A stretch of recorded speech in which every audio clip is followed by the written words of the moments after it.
Okay, my friends, I have popped in here. I feel silly, but I feel like this is necessary. I have popped in here for an impromptu video. My husband's home for a bit. He's going to watch the kids, and I'm going to try and get through this. I am going to talk about a rather taboo topic, unfortunately, but I feel like it needs to be talked about, and I really want to put it out there because I know there's other women or people in general just going through it, and that is the topic. Let me back you up here. I say impromptu. Nothing is staged here, but you are on a tripod, and I want my voice to carry through whatever chaos is happening out there. So I should probably stop chatting. If you're new to me, hi, my name is Tori. I am on my postpartum journey the fourth time. I will say this has been probably my most challenging journey personally for me. Um, Not motherhood, but more so postpartum, which they kind of mesh together. But I have had some trouble snapping back. And I know society, it can pull you in either direction. And my philosophy has always been to really soak it all in and just be part of the moment and just try and be there whenever that baby needs you. And really, yourself will get back to itself after the fact. But I don't know. I just, as the months go by, I've definitely gained more weight postpartum than I did during my pregnancy. And that's pretty typical of me. Okay, hopefully that chaos is figured out. But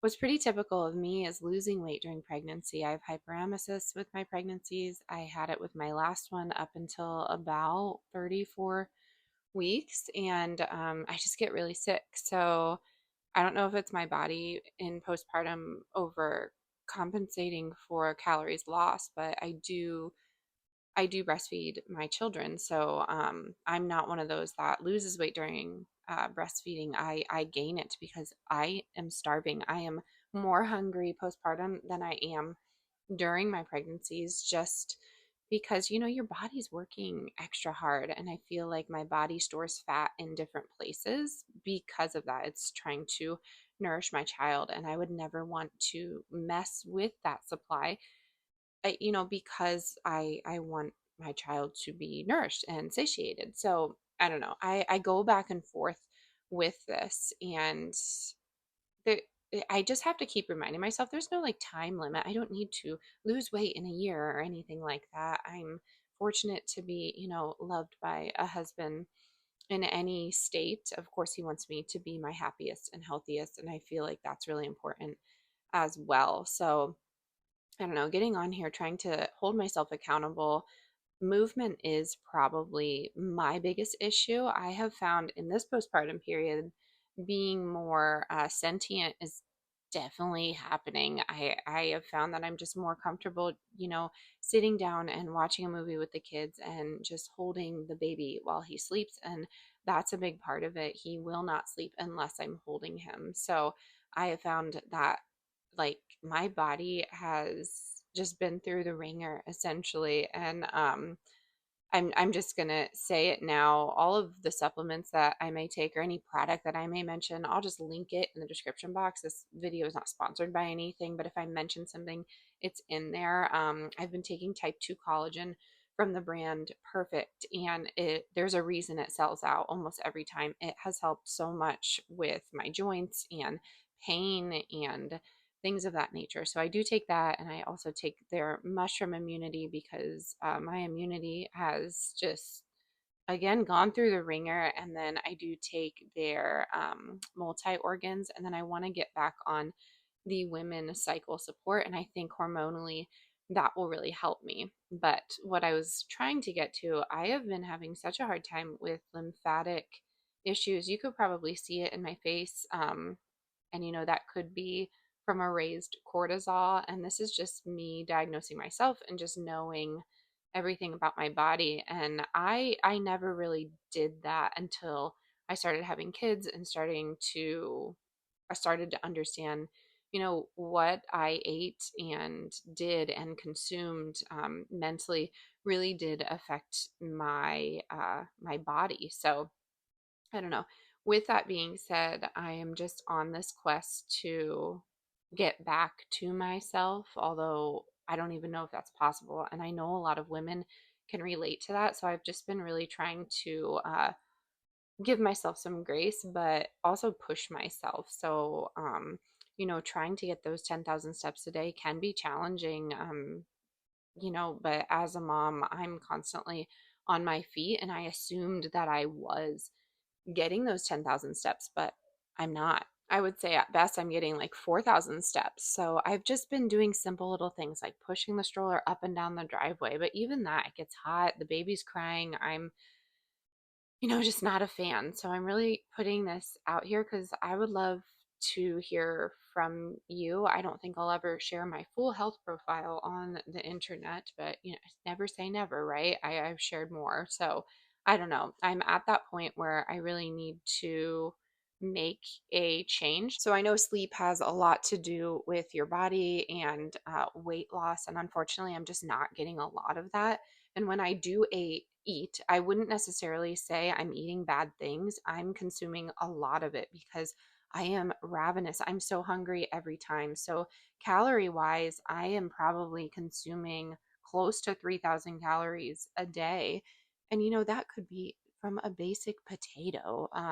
But I do allow myself to have little treats here and there. Sugar intake is definitely there. I get myself a coffee pick me up, not every day, but sometimes. And I haven't putting a little bit of cane sugar in my tea. So I could cut that out as well. But I really just want to start feeling better because I feel cloudy and I've wanted to go to the doctor for a long time. Unfortunately, conventional medicine, like I've talked about, it's hard to go in there and be like, hey, can I have a blood test? And I know there's a lot of at home tests that I could take and interpret, but again, going back to it, part of the problems that I'm seeing is lymphatic issues. Specifically here, I see a lot of fluid, sorry about that.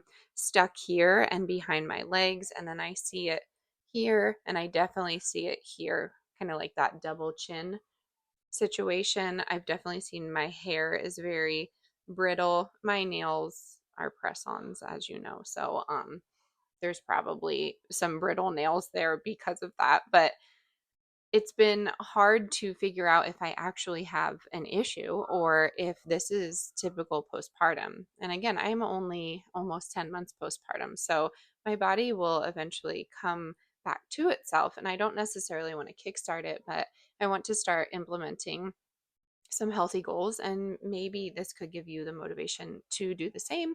You don't necessarily have to be postpartum to implement these, but some things that I've been doing basically is what the point of this video is. And things that I have done over the years that have helped me that I just kind of lost because we have done some wild things in the last couple of years, like move across the country and have another baby, and we bought a new home, and my husband started a new job, and I did too. So it's just been challenging to say the least. So every single morning, what I should do is get out there, get on the grass with bare feet, and just do some praying or meditating.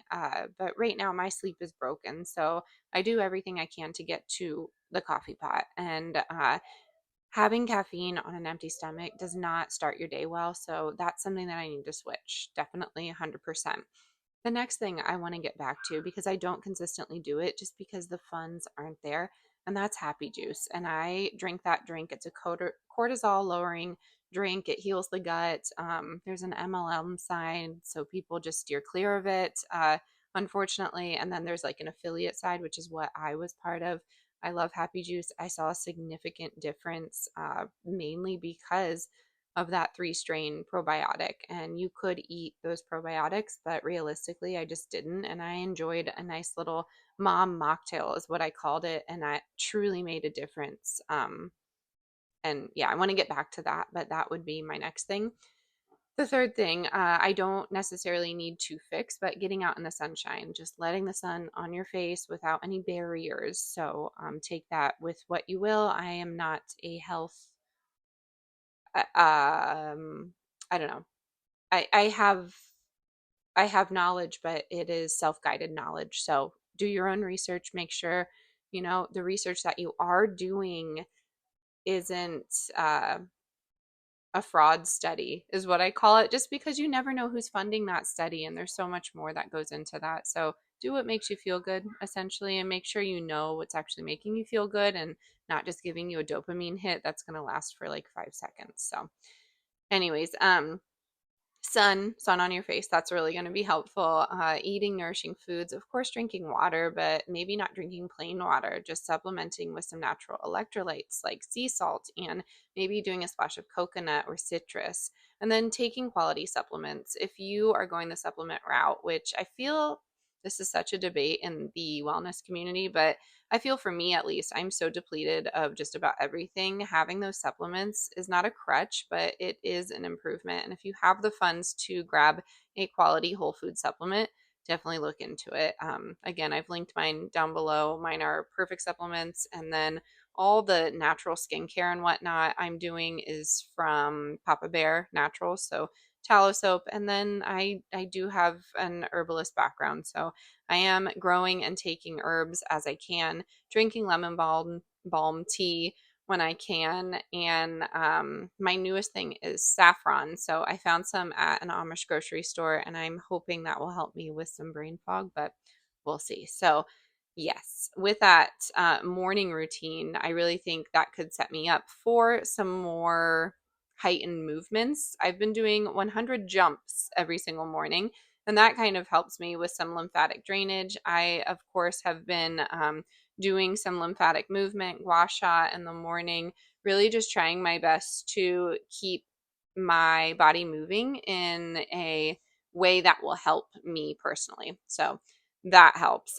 Quality sleep is going to help. And then consumption, consuming things on social media or just during the day, reading important articles for my health has really increased my well-being. Honestly, just deleting the people that don't bring me joy has really helped me, and that includes people in my own personal life as well, really just giving my energy to not necessarily people that give it back, but people that bring me joy and not stress, because at the end of the day I know that this is what it is, and it's stress, and it can be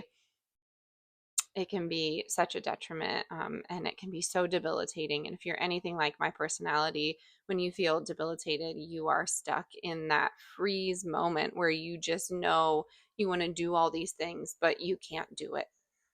And yeah, that's pretty much it. I had all these thoughts in my head, and I was going to type it out and do a nice little voiceover, but I figure I can just be more truthful in the moment here and not really stutter on my words too much, but try my best to get out this goal that I have, that I feel so many women have postpartum. And I feel like we can all connect in that way. So maybe we could join a little club in the comments. I would love to hear what you're doing to better your wellness. If you don't feel comfortable here on YouTube, just message or email me. Message me on Instagram or email me, and I will try my best to get back to you. So I am wishing you well wherever you are. And if you have any questions, let me know. And I will see you next time. Bye, y'all.